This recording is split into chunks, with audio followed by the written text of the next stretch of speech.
มื้อนี้สิพาทุกคนมาเบิ่งวิธีเฮ็ดแกงหน่อไม้แบบบ้านคอยเด้อทุกคนใบที่คอยเอามาเฮ็ดยานางมื้อนี้ก็แม่นใบมักบวบเด้อทุกคนซอยใส่กับข้าวเบื่อใส่มักเพชรแล้วก็ตำเข้ากันเลยบ่ได้ย้องบ้านคนอื่นเพิ่นก็สิย้องใบยานางแท้ๆเลยใส่บ้านคอยก็ใส่คือกันแต่ว่ามันบ่อยากมีมันอึดหั่นนะถ้ามีใบยานางก็สิเอามาตำใส่กับข้าวเบื่อใส่กับมักเพชรแบบนี้คือกันหั่นล่ะทุกคนใบยานางที่เอามาเฮ็ดแกงหน่อไม้บ้านคอยก็บ่ได้มีแต่ใบมักบวบอย่างเดียวเด้อมีทั้งใบมักใบมักแตงก็ได้หรือว่าใบมันแก้วใบหญ้ารับมื่นก็ได้ใบพักมักแตกป้าหลายแหงพี่น้องเอ้ยอย่านางเห็ดแกงหน่อไม้บ้านคอยอันที่คอยเว้ามานี่ก็คือคอยได้เคยเอามาเห็ดเมดทุกใบแล้วเด้อบ่ฮู้ว่าที่บ้านเดียวกันเคยเอาเห็ดคือกันบ่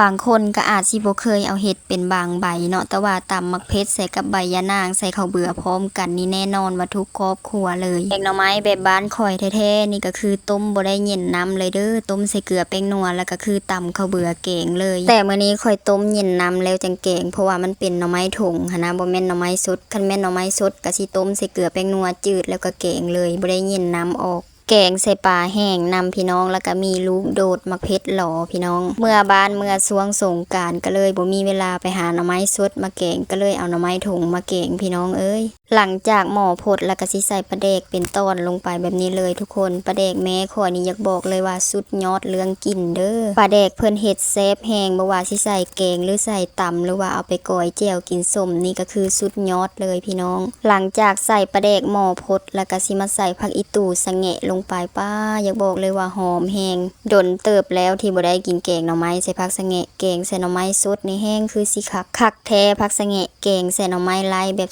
สดนี่สุดยอดเลยเข้ากันขนาดเด้อพี่น้องแกงหน่อไม้ลายใส่ผักอีตู่สะแงะแต่มื้อนี้ค่อยแกงใส่หน่อไม้ถุงหน่อไม้กระสะแต่กระแซบคือเก่าจ้ายามบ่มีมันกระแซบคือเก่าหั่นล่ะแกงหน่อไม้แบบง่ายๆแกงแบบบ้านๆเลยพี่น้องเอาใบอย่างอื่นเฮ็ดยานางที่บ่แม่นยานางกระแซบเด้อเพราะว่ากินแบบนี้แต่น้อยมาจนใหญ่แกงแบบรวดเร็วทันใจเลยบ่ได้มีหยังมากมายแล้วเรียบร้อยพร้อมตักพร้อมกินแล้วเด้อหน้าตาของแกงหน่อไม้ค่อยก็สิประมาณนี้เลยหอมผักสะแงะตวงปลาแดกขนาดเลยพี่น้อง